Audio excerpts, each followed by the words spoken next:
Berdasarkan data hingga 25 Maret 2023, Bawaslu se-Jawa Timur telah berhasil menangani 35 pelanggaran sepanjang tahapan pemilu 2024. Anggota Bawaslu Jatim Muhammad Ikhwanuddin Alfianto mengungkapkan bahwa dari 35 penanganan pelanggaran tersebut, 11 berasal dari temuan pengawas pemilu se-Jatim dan 24 berasal dari laporan masyarakat. Mayoritas pelanggaran yang ditangani Bawaslu Jatim termasuk jenis pelanggaran administrasi, yaitu ada 16 dugaan pelanggaran administrasi dan 6 dugaan pelanggaran etik. Kemudian dari proses penanganan pelanggaran terdapat 17 yang termasuk dalam pelanggaran dan 2 bukan pelanggaran. Adapun yang menjadi sorotan pelanggaran Bawaslu Jatim diantaranya saat kunjungan tokoh politik calon presiden Anies Baswedan yang didukung Partai Nasdem, Demokrat, dan PKS ke Surabaya beberapa waktu lalu. Bawaslu saat itu mengirim pesan singkat SMS blast berbunyi surat Bawaslu Jatim tertanggal 13 Maret 2023 yang melarang Masjid Al-Akbar untuk politik Anies Baswedan yang melanggar aturan pemilu. Namun hal itu langsung dibantah pihak Nasdem jika Anies Baswedan berkampanye di masjid, sebab yang dilakukan hanya sholat Jumat di Masjid Al-Akbar. Aksi PLT Ketua DPD PDIP Jatim Said Abdullah di bulan Ramadan ini juga mendapatkan sorotan. Ia membagi-bagikan amplop berisi uang dan ratusan paket sembako di Masjid Abdullah Sehan Bagraf, Sumeneb, Madura. Aksi Said Abdullah ramai diperbincangkan di media sosial karena dianggap apa yang dilakukan adalah melakukan politik uang. Namun Said Abdullah membantah hal tersebut karena bagi-bagi uang dan sembako ini dilakukan di masjid yang ia dirikan sendiri dan zakat mal itu rutin dilakukan sejak tahun 2006. Lalu pelanggaran pemilu seperti apa yang patut diwaspadai dilakukan oleh seorang tokoh politik supaya aksi yang mereka lakukan bukan termasuk dalam bagian dari kampanye terselubung, khususnya dilakukan di bulan Ramadan ini? Selengkapnya kami hadirkan dalam Jatim Gaspol, Gagasan Politik Jawa Timur.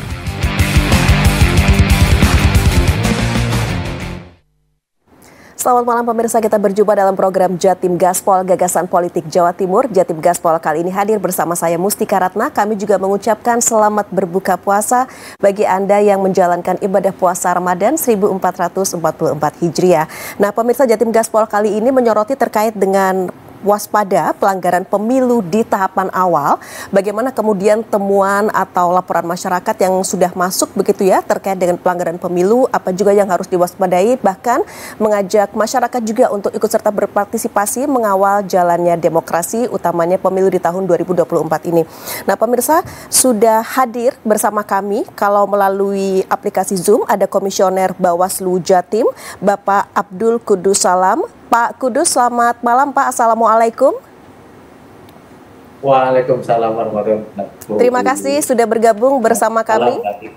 Iya, terima kasih sudah bergabung bersama kami melalui aplikasi Zoom Pak Kudus. Kemudian di studio JTV pemirsa sudah hadir Ketua Masyarakat dan Pers Pemantau Pemilu Jawa Timur Bapak Mahmud Suhermono. Pak Mahmud, selamat malam. Terima kasih sudah hadir. Sama-sama Mbak Tika. Kemudian Direktur Eksekutif Accurate Research and Consulting Indonesia atau ARSI Bapak Baihaqi Siraj. Pak Baihaqi, selamat malam. Terima kasih sudah hadir juga pada kali ini. Dan pemirsa, kami juga nanti akan menerima begitu ya WA interaktif dari pemirsa 081358161388. Baik, saya ke Pak Kudus terlebih dahulu. Bapak, kalau kita simak tayangan tadi bahwa ada 35 pelanggaran sepanjang tahapan pemilu 2024 ya Pak ya, sampai 25 Maret 2023 ini. Nah, terkait dengan pelanggaran ini Bapak, bagaimana kemudian Bawaslu meresponnya? Ini ada temuan, ada juga laporan dari masyarakat. Iya, terima kasih Mbak Tika. Pertama saya ucapkan selamat berbuka puasa dan menjalankan ibadah puasa. Lalu terkait dengan pelanggaran, ada beberapa hal yang memang terutama di bulan suci Ramadan ini kita menghimbau. Ingat, kita menghimbau. Himbauan itu dalam bentuk sekarang ada lisan dan ada bentuk tulisan. Salah satu yang coba saya tadi yang muncul di JTV itu adalah soal himbauan terkait kegiatan-kegiatan, apalagi ini bulan Ramadan di tempat-tempat, ada beberapa tempat sudah jelas di Undang-Undang Pemilu 280 itu termasuk ada beberapa tempat-tempat yang rawan, yaitu antara lain adalah lembaga pendidikan, tempat-tempat ibadah. Apalagi ini bulan suci Ramadan ya. Bulan suci Ramadan itu kebiasaan kita apalagi di Jawa Timur, kita itu selalu melihat bulan ini penuh berkah. Oleh karena itu biasanya orang berbondong-bondong dia memberikan berbagi keberkahan itu kepada masyarakat yang lain. Nah, di sisi inilah kita mencoba bagaimana agar istilahnya itu adalah bagaimana ini jangan terlalu mengeksploitasi bulan Ramadan dan tempat-tempat ibadah untuk kepentingan tertentu. Itu satu. Yang kedua terkait tentang ada dua jenis laporan kita, ada dua jenis pelanggaran, yaitu yang kita dapatkan dari temuan dan laporan. Ya. Oleh karena itu, ini banyak hal yang harus kita lihat dari tahapan-tahapan pemilu ini. Ada beberapa hal yang harus kita pahami, terutama masyarakat, bahwasanya ketika mereka melapor ada beberapa yang menjadi titik di mana laporan itu harus memenuhi dua hal. Yang pertama adalah memenuhi syarat secara formal. Yang kedua adalah secara material. Jadi ada barangnya, orangnya itu jelas-jelas saya mau melaporkan bagaimana. Artinya legal standingnya itu jelas. Yang kedua formilnya, syarat materialnya. Syarat materialnya seperti apa? Ya harus ada minimal ada dua alat bukti. Tuh. Baik, ada dua alat bukti. Nah itu bentuknya kalau laporan. Ya. Nah yang kedua bentuknya juga ada yaitu temuan yang itu dilakukan oleh beberapa dari instansi kita. Misalnya apakah terjadi temuan di lapangan yang itu ditemukan oleh kota. Itu mungkin sementara tentang kira-kira seperti apa tahapannya. Baik, Pak, kemudian begini dari itu laporan, ya, Pak Kudus, dari laporan masyarakat ini kan ada yang diregister dan tidak diregister. Itu maksudnya seperti apa, Pak Kudus?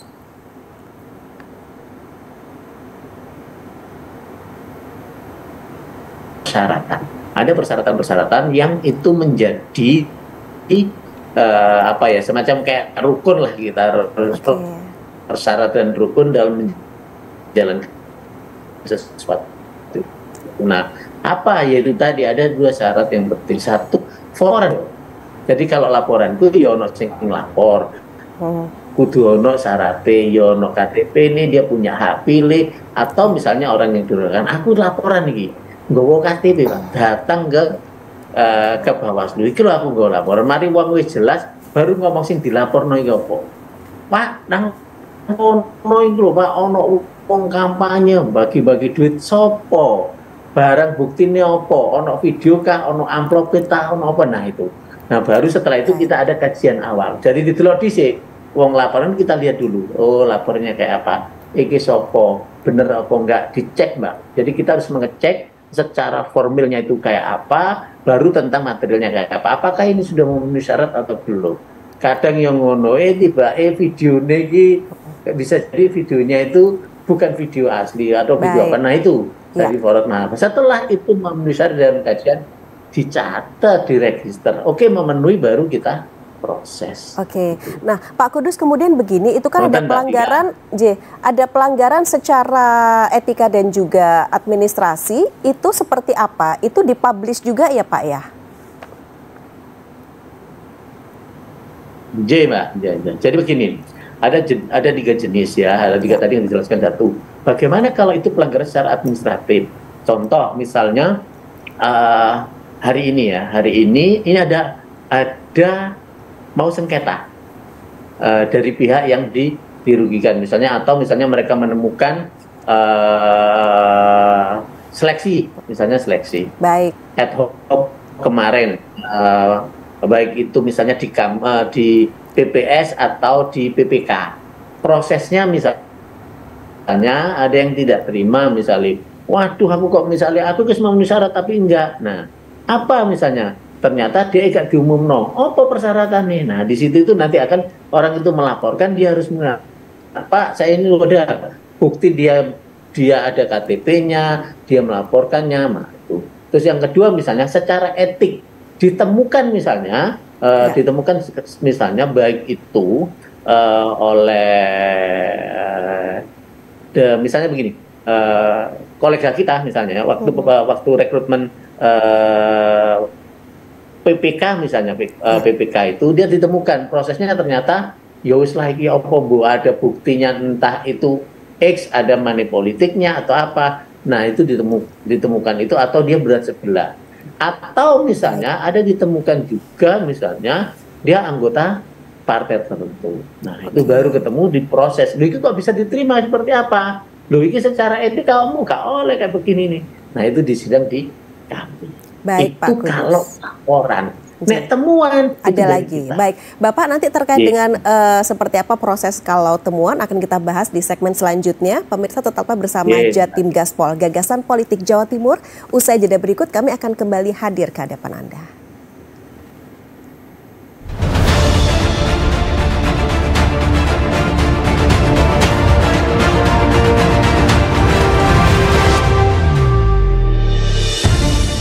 Ya pemirsa, kembali dalam program Jatim Gaspol, Gagasan Politik Jawa Timur terkait dengan waspada pelanggaran pemilu di tahapan awal. Pak Mahmud, ini kalau kita bicara mengenai pelanggaran pemilu di tahapan awal, seperti apa hal yang harus kita ketahui Pak di sini mengenai ada aturannya begitu atau ketentuan-ketentuan begitu?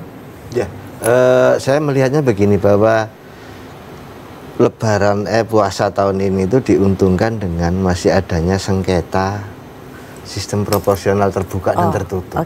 Iya. Coba kalau itu tidak ada, pasti sekarang udah ramai.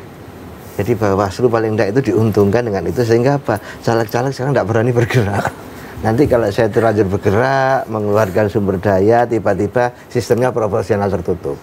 Artinya bahwa nanti mereka yang jadi adalah mereka yang nomor urut pertama, kedua, ketiga. Iya. Sementara kalau proporsional terbuka seperti kemarin, semua bekerja keras. Jadi di lapangan itu pasti kalau sekarang itu sudah ada keputusan bahwa proporsional terbuka rame, pasti sudah ramai caleg-caleg pada sekarang kan tidak bergerak mereka. Mereka diam, relatif tidak bergerak.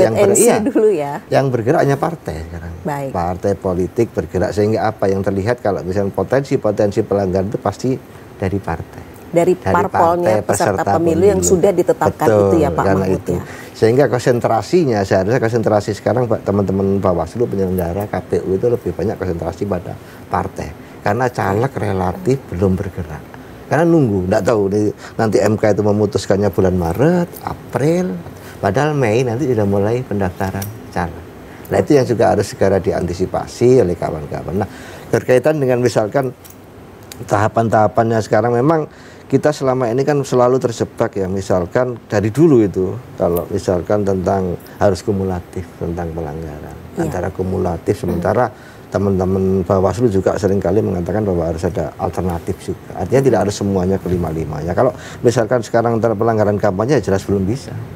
Karena tahapan kampanye kan belum. Tahapan kampanye belum. Memang. Tapi paling tidak pencegahan sudah bisa dilakukan. Harus dilakukan, bahwa harus agak lebih ketat, karena yang diawasi lebih sedikit daripada ketika misalkan kalau sekarang saya yakin kalau ini proporsional tertutup sudah diputuskan atau terbuka diputuskan, rame di bawah itu caleg-caleg pasti akan bergerak, tidak mampu itu di tempat-tempat ibadah diletakkan ya yang namanya juga orang usaha, jadi pasti mereka akan bergerak ke sana. Nah, itulah makanya kenapa kemudian konsentrasi kawan-kawan bawah sekarang lebih cepat ya, lebih cepat, karena memang kalau sekarang kan partai 18. Baik, ya kan? Pak Mahmud, begini, kalau sekarang apa kemudian temuan dari teman-teman masyarakat dan pers pemantau pemilu Jawa Timur ini?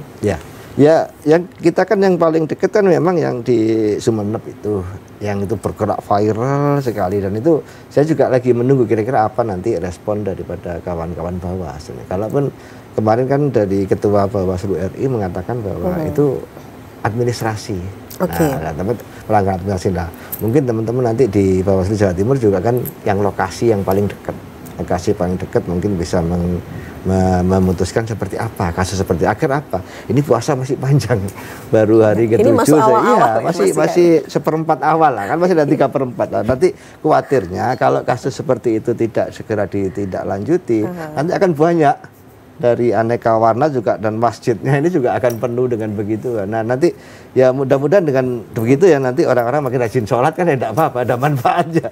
Nah ini kan persoalannya kan itu pelanggaran gitu loh. Persoalannya itu harus menjadi catatan juga. Iya. Pak Baihaqi, kalau dari ARSI sendiri melihatnya seperti apa sih dengan kondisi saat ini begitu loh? Kalau kita bicara mengenai di tahapan awal.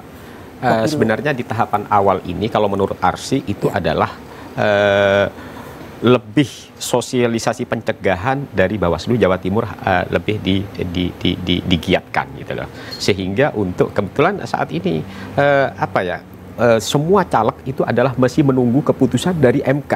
Kalau seandainya keputusan MK itu sudah keluar, saya rasa Bawaslu agak kesulitan untuk artinya menampung laporan. Bahkan saat ini yang kita lihat tadi hanya 35 laporan. Artinya sangat kecil sekali di Jawa Timur, hanya 35 laporan. Kan begitu. Ini dampak dari keputusan MK. Nah, yang pertama. Kemudian yang kedua, saya rasa yang terbaru ada dua ya. Yang pertama adalah yang terjadi di Masjid Al-Akbar Surabaya. Kemudian yang kedua adalah yang terjadi di masjid terjadi Sumeneb. Gitu. Saya rasa Bawaslu juga akan kebingungan kalau ini mau ditindak, karena ini sebagai apa? Artinya yang di Al-Akbar Surabaya, Pak Anies masih belum ditetapkan sebagai capres. Artinya belum dikatakan pelanggaran. Termasuk yang di Sumeneb, apakah di Sumeneb itu menggunakan artinya mengatasnamakan partai politik? Itu kan mengatasnamakan pribadi kan, artinya kalau pribadi ini sangat sulit untuk ditindak gitu.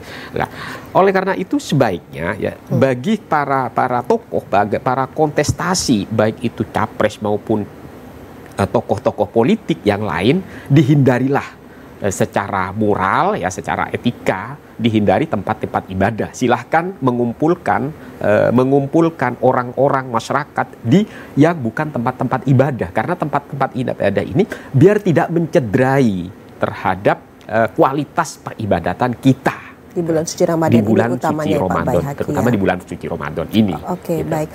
Pak Mahmud, begini Pak, kalau dari masyarakat dan pers pemantau pemilu di Jawa Timur, yang dimaksud dengan politisi mencuri start kampanye itu yang seperti apa sih? Ya, semua kan pada kalau dikatakan ya delik formilnya lah, delik formalnya atau subjek hukumnya. Kalau bahasanya itu subjek hukum. Artinya apa? Sesuatu itu kalau ditetapkan sebagai subjek hukum, artinya sejak saat itu dia terkait dan terikat dengan segala norma, segala undang-undang yang terikat dengan pemilu itu. Nah, sampai hari ini yang baru ditetapkan kan partai. Partai sebagai peserta pemilu. Ya. Kemudian nanti bulan Mei atau Juni baru pendaftaran caleg. DPD lagi proses sekarang. Ya, DPD lagi proses sambil nunggu nanti penetapannya kan bareng dengan DPRD, DPR RI. Nah, itu artinya apalah? Sejak ketika ini DPR belum, bakal calon presiden belum, bakal calon gubernur belum. Nah, ini masyarakat biasa semua. Masyarakat biasa, cuman memang bahwa ada label-label itu, label dari media, label dari masyarakat, label dari netizen yang itu seringkali ini kan bukan subjek. Ini bukan subjek hukum. Nah, mau dikenakan sebagai apa? Tadi sampaikan Mas Baihaqi kan dikenakan sebagai apa? Nah, cuman memang hal yang perlu dilakukan adalah apa? Terus-menerus sosialisasi. Artinya apa? Ada benteng awal. Benteng awal agar tidak terjadi dugaan pelanggaran. Tapi begini Pak Mahmud, ketika Pak Anies Baswedan ke Surabaya, begitu ya, itu ada SMS blast dari Bawaslu, begitu. Itu bagaimana kemudian masyarakat dan pers pemantau pemilu melihatnya? Ya, harusnya kan gini. Misalkan nanti kan ini kan misalkan kalau Anies Baswedan, dia sudah ditetapkan tapi kan belum ditetapkan oleh KPU. Artinya ini kan diperlakukan sebagai orang biasa juga. Tapi sudah ada SMS blast itu. Nah, harusnya itu juga baik apa gitu loh. Keputusan apa karena media atau karena sudah dideklarasi oleh partai atau karena pekerjaan lain. Kalau kita nanti terjebak, artinya kan gini, kalau terjebak misalkan ini ada 7 yang disebut-sebut. Nah, disebut-sebut semua kan sebagai baca pres. Yang 2 seringkali diawasi, yang 5 tidak boleh diawasi. Nanti kan jadi repot masyarakat karena semua disebut-sebut kan. Kecuali kalau dia sudah jadi sudah ada penetapan. Nah, itu lebih enak geraknya. Tidak boleh. Tapi kalau ini semua masih disebut-sebut tapi pemberlakuannya tidak setara, ini jadi repot. Harusnya pemberlakuannya juga setara. semua yang disebut-sebut media, disebut-sebut netizen, itu ya sudah dipantau semua, diawasi semua. Nah memang agak susah sih, memang agak susah. Artinya apa, kalau misalkan satu diperlakukan seperti itu, yang lain juga diperlakukan sama. Jadi orang juga, masyarakat akan melihatnya, ya ini sudah akuntabel, jadi bisa dicek ulang. Oke, baik Pak Mahmud. Nah, pemirsa, diskusi kita terkait dengan waspada pelanggaran pemilu di tahapan awal masih akan berlanjut. Tetaplah di program Jatim Gaspol, Gagasan Politik Jawa Timur. Kami akan kembali sesaat lagi.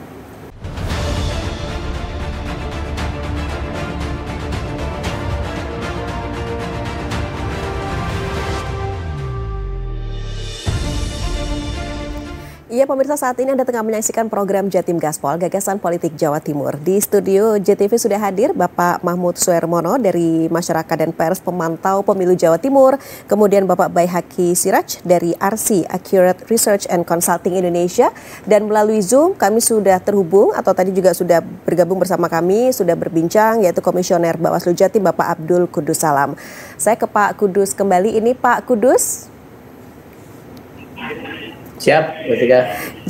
Pak Kudus, begini loh, beberapa waktu yang lalu Bapak Anies Baswedan kunjungan ke Jawa Timur, kemudian ke Masjid Nasional Al-Akbar Surabaya, dan ada SMS blast yang disampaikan di wilayah itu, begitu Pak. Sementara Pak Said Abdullah sendiri begitu juga ke masjid, memberikan zakat mal, memberikan sedekah begitu ya Pak di masjid.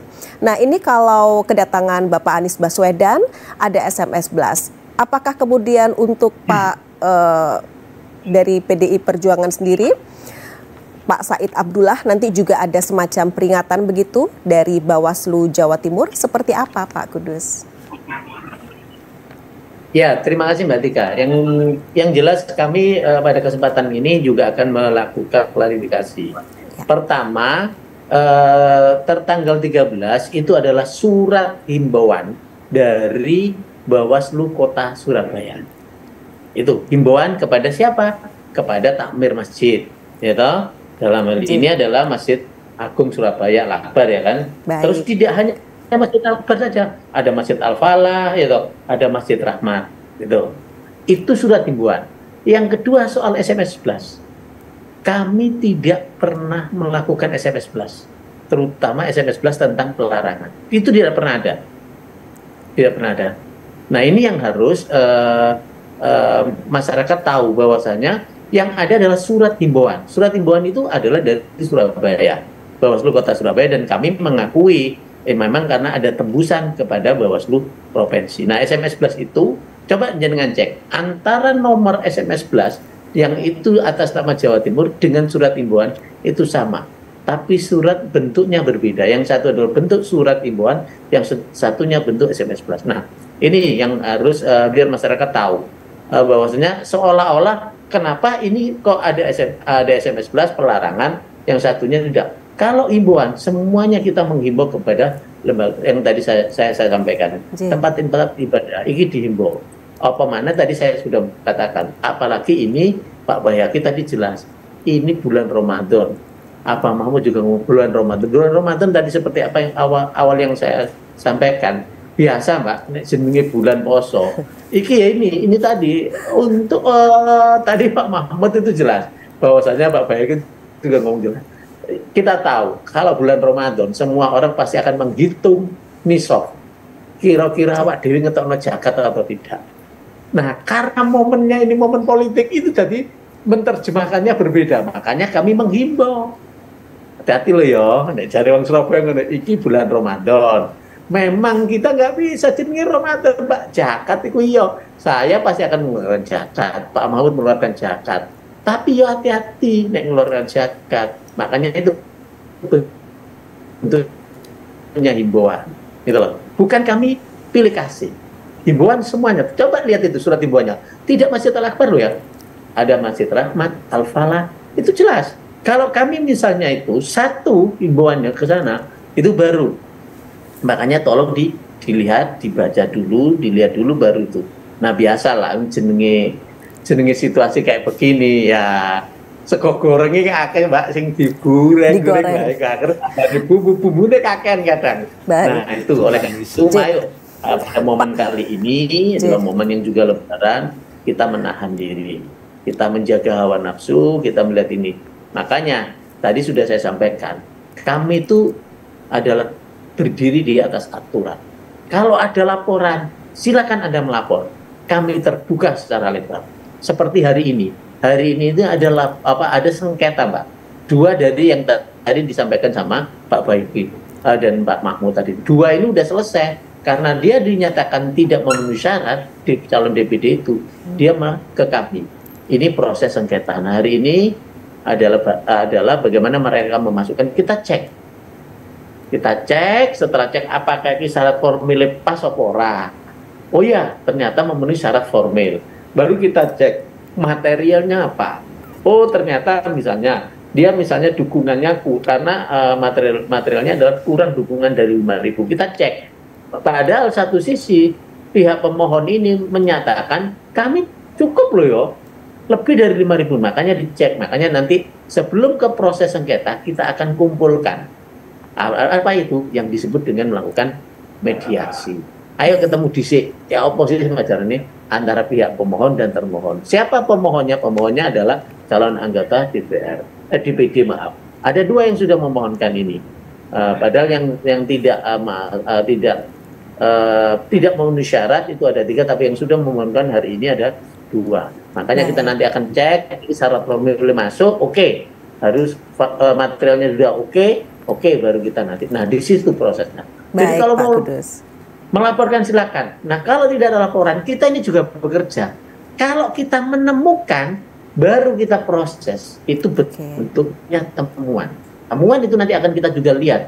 Jika kita uji, ini apa barangnya, temuannya kayak apa. Apakah material atau, oh ya itu sesuai materinya. Nah, baru kita nanti masukkan di registrasi. Baik, Pak Kudus begini, terkait dengan himbauan, tadi kan di Masjid Surabaya diberi himbauan, berarti yang di Sumeneb juga masjid-masjid itu juga sudah diberi himbauan sama begitu ya Pak ya? Artinya berimbang begitu.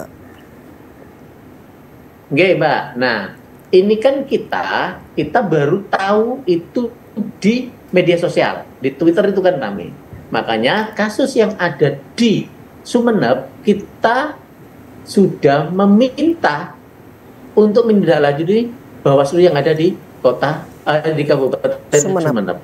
Tolong dicek, telusuri. Kenapa belum sampai hari itu kan animus Pak, belum melaporkan, nggak ada laporan.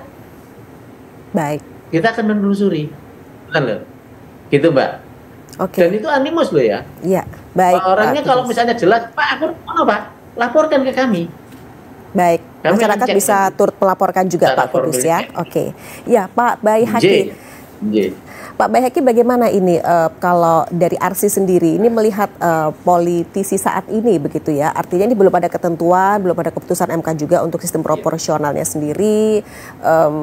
Politisi seperti apa sebenarnya sih yang diinginkan oleh masyarakat? Apa memang dengan mereka membagi-bagikan sesuatu atau memang yang turun langsung ke bawah tanpa ada mahar politik begitu?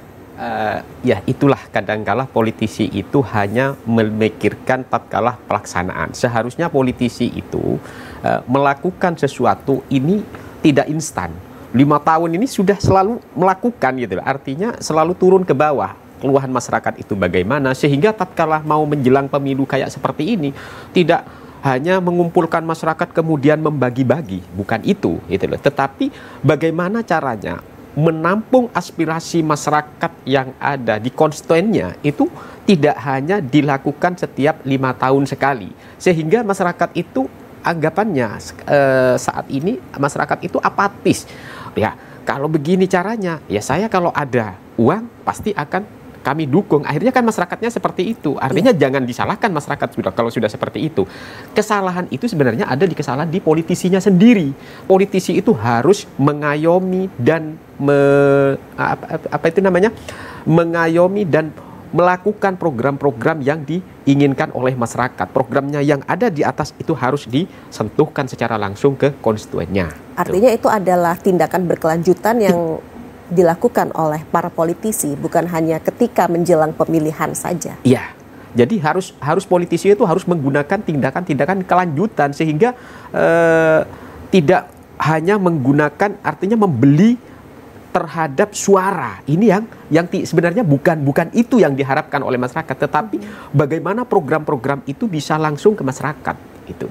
Tapi kan kenyataannya masyarakat, politisi saat ini kenyataannya tidak seperti itu gitu loh. Jadi begitu sudah selesai terpilih, dia tidak turun. Bahkan kalau sudah 3 tahun lebih baru dia turun. Menginjak 2 tahun, kurang 2 tahun pemilu lagi baru dia turun. Lah itulah kesalahan dari politisi itu sendiri gitu. Baik, jadi artinya mulai sekarang sudah harus dirubah ya sistem seharusnya, dari para politisi itu sendiri ya. Kalau ingin terpilih secara terus-menerus, tidak membeli terhadap masyarakat, ya harusnya menampung aspirasi masyarakat itu secara berkelanjutan. Baik Pak Baihaqi. Baik pemirsa, tetaplah bersama kami. Jatim Gaspol Gagasan Politik Jawa Timur akan kembali hadir ke hadapan Anda usai jeda pariwara berikut.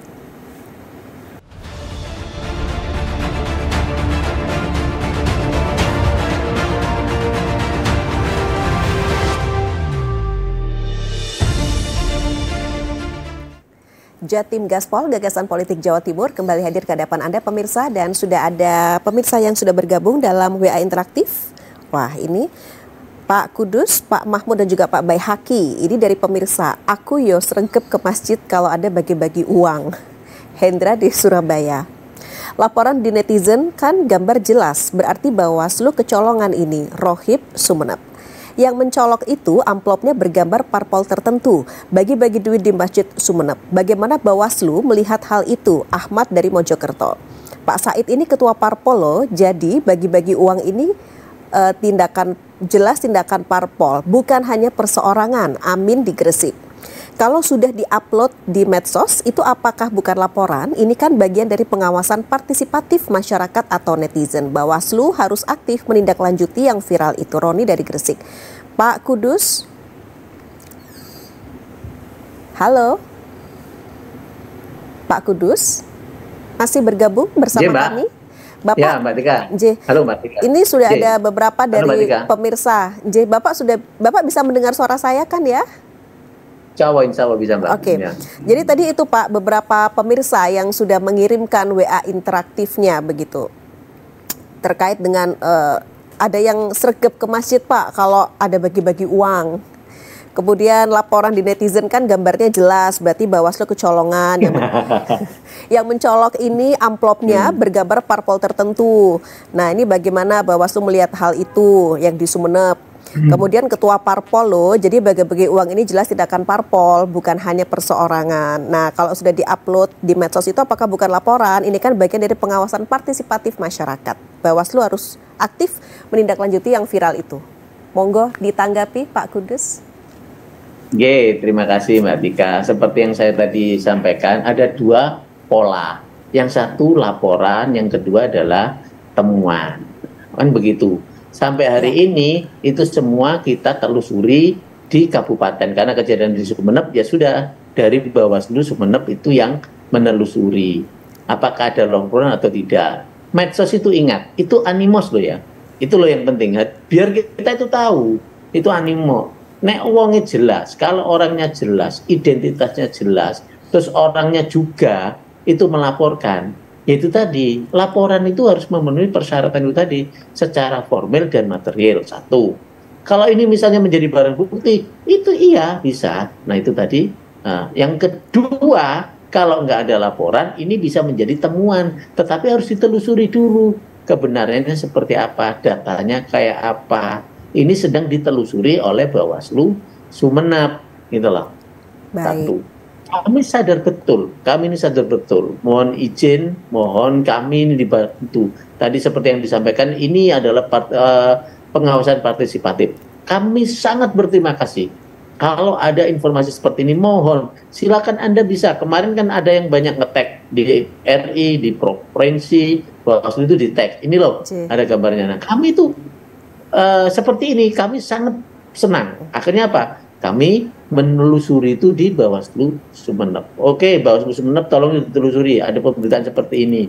Karena sampai kemarin, kapan hari itu, belum ada laporannya. Nah, setelah itu ditelusuri seperti apa, prosesnya di mana. Baik, Pak Kudus. Kalau semua itu ngirim, sebentar dulu Mbak. Kenapa Mbak? Iya, silakan dilanjutkan. Ya, jadi Apalagi ini bulan Ramadan. Kami itu loh sadar, kami di provinsi itu ada 7 orang. Di Kabupaten Sumeneb ada 5 orang. Di kecamatan ada 3 orang. Di desa ada 1 orang.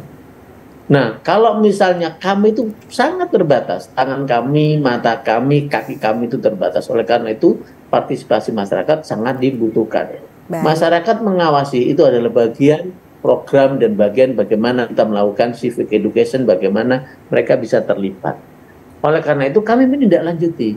Jadi, ya harus jelas ini kejadiannya nanti. Kalau orang misalnya, ya kita tahu lah, apalagi tadi ada komentar, ya biasa kalau yang namanya lebaran puasa itu banyak Mbak, masjid-masjid itu. Tapi itu kan orang ahniah, orang yang benar-benar dia punya kelebihan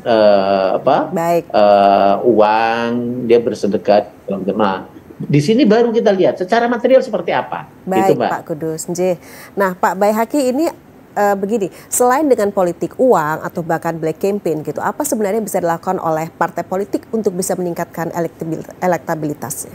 Banyak hal ya dalam para politisi untuk meningkatkan elektabilitas ya. Tidak hanya sekedar tatkala mau pencoblosan memberikan sesuatu, tetapi harus ada tahapan-tahapan tertentu, dan itu pun di setiap daerah itu ada perbedaan. Katakanlah di Surabaya ini lebih banyak menggunakan rasional, artinya program-program partai, program-program caleg ini lebih masuk gitu loh. Nah, tapi ada di daerah-daerah tertentu ya, untuk meningkatkan elektabilitas memang harus peduli. Dalam artian peduli ini bagaimana? Dalam artian peduli ini tanggap terhadap keluhan masyarakat di sekitarnya, di dapilnya. Tatkala masyarakat, di masyarakat sini banyak masyarakat yang kurang mampu, banyak masyarakat yang putus sekolah, ini harus tanggap, anggota dewan harus tanggap, kemudian para pemimpin-pemimpin partai harus tanggap, sehingga tidak membutuhkan hanya dilakukan setiap mau saat-saat pemilu. Lah inilah akan terjaga elektabilitasnya partai politik, baik elektabilitasnya caleg, ini akan terjaga kalau dia selalu melakukan secara kontinu peduli terhadap masyarakat. Oke. Disesuaikan juga dengan karakteristik dari masing-masing wilayah tentunya Pak Baihaqi ya. Pak Mahmud, apa yang bisa Pak Mahmud sampaikan di sini terkait bahwa ada nggak sih jalan gitu ya selain money politik or black campaign gitu untuk bisa meningkatkan elektabilitas? Jadi sebenarnya kalau anggota dewan yang sudah jadi itu lebih mudah untuk bergerak. Kan apa? Mereka selama 5 tahun itu sudah mengadvokasi masyarakat. Artinya kan saya melihat bahwa kalau anggota-anggota yang jadi lagi, incumbent jadi lagi itu karena dia pintar merawat, sampaikan Pak Baihaqi tadi, merawat, dan itu ada program di pemerintah kabupaten maupun pemerintah kota maupun di pemerintah provinsi, itu ada program melalui masing-masing anggota ini. Ada yang namanya Jasmas, ada yang namanya Bansos. Nah, itu kan kalau untuk merawat konstitusi selama 5 tahun lebih dari cukup. Itu semacam investasi politik juga. Iya, gitu ya, itu satu ya, itu dalam program. Terus kedua, misalnya juga dalam bidang advokasi ya Mas ya, membela kepentingan rakyat. Mereka misalkan bisa langsung melakukan langkah nyata. Misalkan saya anggota dewan, saya buka posko di rumah 5 tahun. Ada orang tidak bisa sekolah, diselesaikan. Kan tinggal telepon saja. Mereka tidak perlu repot-repot membiayai, tinggal telepon dinas pendidikan. Ini kenapa ijazahnya tidak dikeluarkan? Sebagai anggota dewan, itu pembelaan seperti itu kalau dilakukan selama terus-menerus, dia pasti jadi lagi. Tapi tantangannya ini adalah bagi para politisi baru, begitu ya. Kalau politisi baru memang agak susahnya di situ. Makanya saya sering kali menyampaikan tadi, kalau saya kira yang disampaikan Pak Kudus tadi clear lah, bahwa itu bukan Bawaslu Jatim yang melakukan SMS Plus tadi. Saya kira clear, dan itu perlu disampaikan ke masyarakat agar tidak terjadi kesimpang siuran informasi. Kan tetap harus diapresiasi dari langkah-langkah kawan-kawan Bawaslu. Jadi gini Mbak Tika, di kampanye itu sebenarnya kalau dari sisi teori politik kan ada dua. Ada kampanye politik, kampanye pemilu. Nah yang diatur ini kampanye pemilu.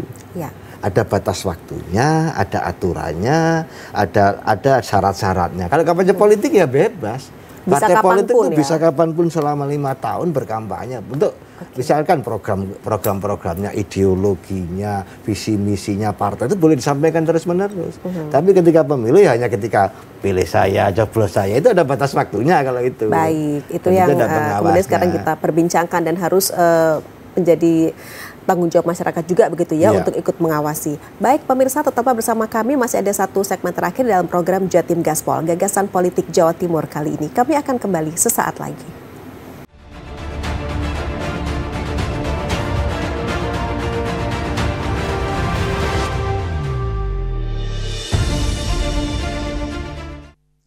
Ya pemirsa, di segmen terakhir dalam program Jatim Gaspol, Gagasan Politik Jawa Timur kali ini, Pak Baihaqi, ini apa yang kemudian yang bisa dilakukan untuk mengantisipasi politik uang dan juga black campaign di tahapan awal pemilu 2024 ini, Pak Baihaqi?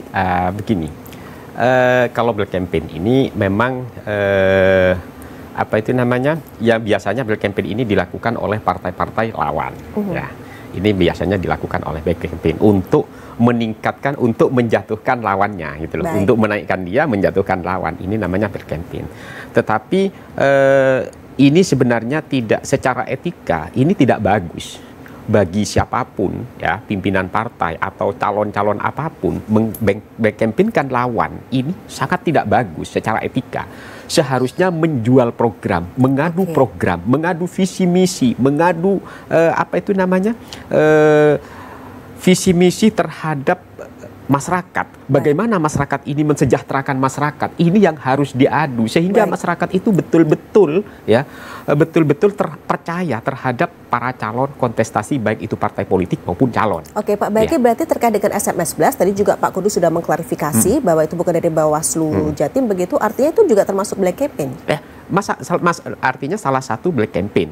Artinya ini harus ditelusuri oleh Bawaslu dari mana ini muatnya. Gitu loh. Ini Bawaslu harus, karena ini sangat merugikan terhadap Bawaslu sendiri. Ini Bawaslu sangat dirugikan. Artinya apa? Anggapan masyarakat saat ini sebelum mengetahui bahwasannya Bawaslu ini tidak mengeluarkan SMS Plus, ini masyarakat menganggap Bawaslu ini berat sebelah. Artinya ada ketidaksamaan antara si A dan si B. Kan begitu, sehingga Bawaslu punya artinya kewenangan untuk menelusuri tentang ini dan bahkan dibawa ke proses hukum, itu bisa. Gitu loh. Artinya untuk menetralisir nama dari Bawaslu itu sendiri. Baik, itu langkah yang bisa dilakukan begitu ya Pak Baihaqi ya. Oke, Pak Mahmud Suhermono, seperti apa Pak? Ya, jadi gini. Kalau saya melihatnya memang selama pertarungan, jadi polarisasi kita sejak 2019 itu kan karena kita memang terjebak dari gimmick-gimmick, bukan substansi. Sehingga apa, kita selama ini memilih orang itu bukan karena programnya, bukan karena visi misinya soal kebangsaan ini, tapi karena suka dan tidak suka. Kemudian ya karena ini boloku, sehingga apapun yang disampaikan ya itu dianggap sebagai kebenaran. Nah inilah yang juga harus kita tanamkan ke masyarakat, jangan sampai di 2024 itu terjadi lagi. Bahwa mereka memang yang terpilih ada benar-benar yang kompeten, benar-benar yang memang punya track record bagus. Nah itu kan untuk kepentingan bangsa ini ke depan. Semakin ada pendewasaan politik. Betul, jangan mau diadu domba lagi lah. Jangan. Itu yang harus kita teman-teman media juga harus terus mengkampanyekan. Jangan, masyarakat jangan mau diadu domba. Karena rugi sendiri, tidak apa-apa sekali, tidak ada untungnya. Yang untung mereka di sana, kita dapat apa di bawah. Itu yang harus disadarkan masyarakat. Tidak pernah dapat apa-apa. Tidak pernah dapat apa. Sehingga apa? Ya sudah, media juga harus berkewajiban mempertanggung jawab untuk menyodorkan mana calon yang kompeten, mana calon yang punya track record bagus, mana calon yang punya kapabilitas, mana calon yang punya kapasitas tentang kepemimpinan di seluruh level, mulai tingkat kabupaten kota, provinsi maupun di DPR RI, DPD, itu yang harus disampaikan ke masyarakat. Baik, saya kira Pak Mahmud Suhermono. Baik, terima kasih. Pak Kudus, halo. Siap. Pak Kudus, monggo disampaikan kepada masyarakat himbauan apa kemudian antisipasi begitu untuk money politik dan juga black campaign, Pak. Oke, terima kasih Mbak Tika. Pada momen yang baik ini kami memberikan peluang kepada semua masyarakat. Jika Anda menemukan temuan itu yang panjenengan anggap itu menjadi bagian dari pelanggaran pemilu, silakan laporan ke kami. Apapun, dan Anda nggak usah takut. Kami akan memproses itu. Karena kami sadar tangan kami ini terbatas, telinga kami juga terbatas, bahkan langkah kami. Oleh karena itu, kami minta mohon partisipasi masyarakat untuk melaporkan kalau terjadi pelanggaran-pelanggaran, silakan. Yang kedua adalah kami menghimbau kepada seluruh elemen masyarakat, dan juga apalagi ini adalah musim masih bulan Ramadan, musimnya juga musim orang memperkenalkan diri, orang bergerak. Oleh karena itu kepada takmir masjid atau tempat-tempat ibadah, mohon kalau ada kegiatan-kegiatan politik, Anda punya wewenang, silakan berikan penjelasan, berikan edukasi kepada pihak-pihak yang ingin menggunakan tempat ibadah itu, bahwasanya ini adalah ranah-ranah perjelas, ranah ini adalah ranah politik, karena itu akan merugikan kita semua. Yang ketiga adalah, mari kami ini adalah melakukan kerja yang itu berdasarkan aturan. Kami akan tegakkan keadilan, mari bersama-sama dengan Bawaslu kita awasi pelaksanaan pemilu ini. Matur nuwun, wallahu muwaffiq ila aqwamit thoriq. Wassalamualaikum warahmatullahi wabarakatuh. Waalaikumsalam warahmatullahi wabarakatuh. Baik, Bapak Abdul Kudus Salam, Komisioner Bawaslu Jatim. Matur nuwun. Pak Mahmud Suhermono, terima kasih. Bapak Baihaqi Siraj juga terima kasih. Pemirsa, sampai di sini kebersamaan kita dalam program Jatim Gaspol, Gagasan Politik Jawa Timur kali ini. Saya Mustika Ratna. Selamat malam pemirsa, sampai jumpa.